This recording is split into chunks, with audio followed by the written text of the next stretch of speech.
አቶ ጌታቸው ረዳ ከስልጣን ወረዱም። ሰላም እንዴት ናችሁ? የቻናላችን ቤተሰቦች ባላችሁበት ሁሉ ሰላምና ጤና ይብዛላችሁ።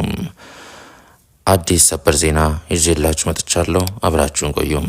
መጨረሻ ላይ ያስቀመጥኩላችሁ ዜና በጣም ጠቃሚ ነው። በመጀመሪያም ወደ ያስቀመጥንላችሁ ዜና ስናልፍ አቶ ጌታቸው ረዳ ምስጋና ቀርቦላቸው ከጊዜያዊ አስተዳደር ፕሬዝዳንትነት ተሰናበቱ። ጠቅላይ ሚኒስትር አብይ አህመድ ዶክተር ጌታቸው ረዳ ላለፉት 2 ዓመታት የትግራይ ክልል ጊዜያዊ አስተዳደር ርዕሰ መስተዳደር በመሆን ላበረከቱት አስተዋጽኦ ምስጋና አቅርበዋል። ጠቅላይ ሚኒስትሩ በፕሪቶሪያ የሰላም ስምምነት መሰረት አቶ ጌታቸው ረዳ ላለፉት 2 ዓመታት የትግራይ ክልል ጊዜያዊ አስተዳደር ርዕሰ መስተዳደር በመሆን ላበረከቱት አስተዋጽኦ አመስግነዋል። በተለይ አቶ ጌታቸው የተገኘው ሰላም እንዲጸና ለነበራቸው ከፍተኛ ጥንቃቄና አመራር የፌዴራል መንግስት እውቅና እንደሚሰጥ አስገንዝበዋል። በቀጣይ ስራዎች በጋራ ተቀራርበው እንደሚሰሩ ያረጋገጡት ጠቅላይ ሚኒስትር አብይ አህመድ ዶክተር ለነበራቸው ቆይታ ምስጋና አቅርበዋል። አቶ ጌታቸው ረዳ የትግራይ ጊዜያዊ አስተዳደር በመሆን ለ2 ዓመታት መርተዋል። አሁን ላይ አዲስ የክልል ፕሬዝዳንት እንዲሰየም ሂደት ላይ ነው። ወደሚቀጥለው ዜና ስናመራም ይህም ከአቶ ጌታቸው ረዳ ጋር የሚያያዝ ዜና ነው። ኬላውን ያሳለፈኝን ጠባቂ አስረውታል።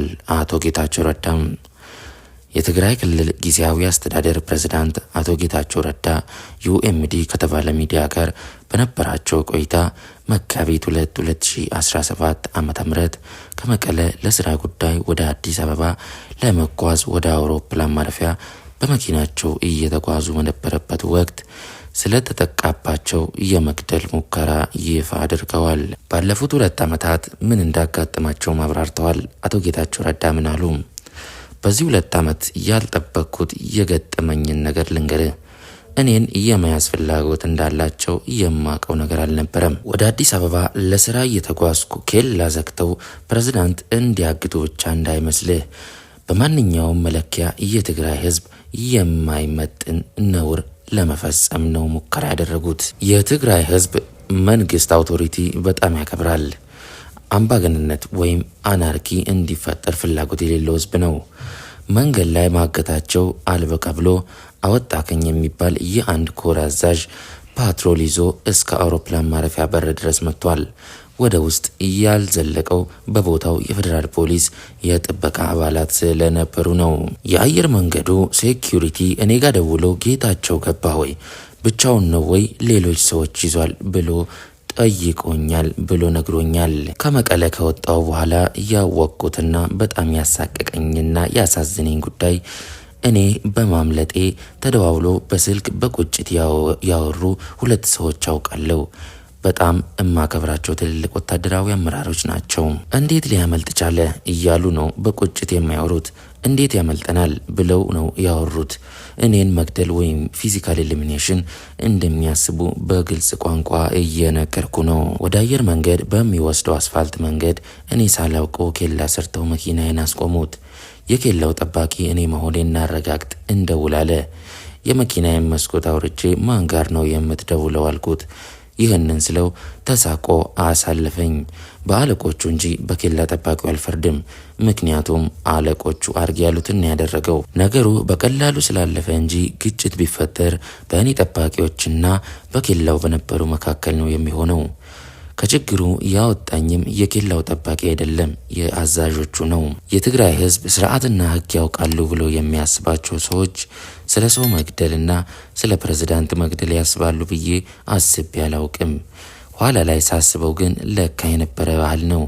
በሌላ ቦታ እንደ ኦሮሚያ ምናምን ስትፈጽመው የነበረ ከሆነ በዚህም ትፈጽመዋለህ። ያው የቆየ ልማድ ባህል ነውና። እኔን የቤት እስረኛ የማድረግ ፍላጎት እንደነበራቸው አውቃለሁ። ምክንያቱም እኔ ከነሱ በላይ መረጃ አለኝ ነበረኝና። ከዚህ አልፈው እኔን እስከ መግደል ይሄዳሉ ብዬ ግን አላሰብኩም። እኔ ይህን ሳስበው ይዘገንነኛል፣ ያሳስበኛል። እዚህ ድረስ ነው እንደ ደረስ ነው ብዬ ይከነክለኛል። መጨረሻ ላይ ወደ አስቀመጥኩላችሁ ዜና ስናመራም ሜታ በኢትዮጵያ ግጭቶች ላይ በነበረው ሚና ዙሪያ ኬንያ ሊከሰስ ነው። አብርሃም ማዕረግና ፍስሐ ተክሌ የተባሉ የቀድሞ የአምነስቲ ኢንተርናሽናል አጥኚዎች ከካቲባ ኢንስቲትዩት ጋር በመተባበር ሜታ ከ2020 እስከ 2022 በትግራይ በነበረው ጦርነት ወቅት መጥፎ መረጃዎችን እንዲሰራጩ አድርጓል በማለት ከሰውታል።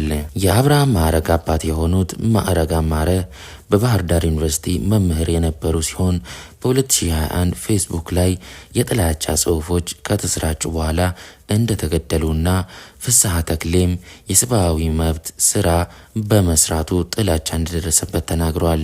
የካቲባ ኢንስቲትዩት ጉዳዩን ወደ ሕግ የወሰደውም ሜታ በሚያስተዳድረው የፌስቡክ ፕላትፎርም ላይ የነበረው ጥላቻ የኬንያን ሕገ መንግስት የሚጻረር በሚል ነው።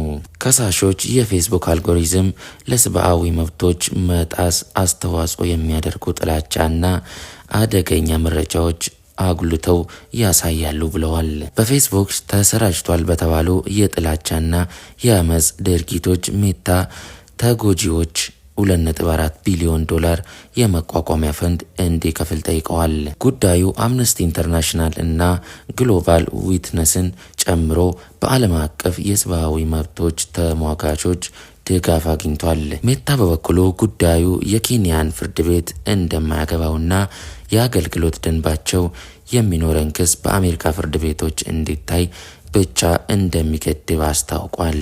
ውድ አድማጮቻችን ለዛሬ ይዘንላችሁ የመጣነው መረጃ ይህን ይመስል ነበር። በሌላ መረጃ እንድንገናኝ ሰብስክራይብ ማድረጋችሁ እንዳትረሱ። እናመሰግናለን።